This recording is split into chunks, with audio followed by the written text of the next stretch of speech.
Kano Akanaala kasiŋŋaanibwa mu Paris, Bufaransa, kalina obuwanvu bwa meters 3.3. Katandika okuzimbibwa ennaku z'omwezi 28 Januari 1887 ne kamalirizibwa era ne kaggulibwawo ennaku z'omwezi 31 March 1889. Kano kolaba kasikiriza abalambuzi abasuka mu miliyoni 15 buli mwaka, ng'era kalina emyaliro 3, wabula obuwanvu bwako babugeraageranya n'ekizimbe ekirina emyaliro 81. Eno ye national icon eya France, obagamba kyekintu omuntu kyatunuulira n'amanyirawo nti ndi mu ggwanga erya Bufaransa. Ng'okyatenda abantu baguza ettaka ly'empewo, nkuleetedde omusajja Wuuno yatunda akanaala k'eggwanga emirundi 2. Kano ke kayitibwa Eiffel Tower.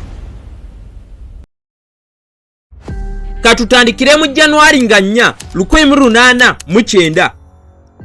Zino z'ennaku z'omwezi Robert V. Miller lwe yazaalibwa okuva mu Austria Hungary mu kitundu ekiyitibwa Czech Republic. Essaawa zino yali omu ku abo abayizi abasinga obugezi mu kibiina, ng'era subject zonna yali azikola bulungi. However much ebyokusoma yali tabyagala, ye yali interested mu kusoma mbeera z'abantu. Scholarships nnyingi ze yafuna, wabula okusoma teyakutwala ng'ekyamaanyi. Era bw'atyo nga talina nteekateeka za mu biseera bya mu maaso, bazadde be bamusindika okusoma ku University ey'omu Paris. Eno obudde yabumala azannya zzaala ow'ekika kya poker ne blackjack, n'afuuka kafulu mu kyo. Yamala n'akizuula nti asobola okukola ssente nga just akozesa bwongo bwe na kusoma mbeera z'abantu. Wano obufere we butandikira.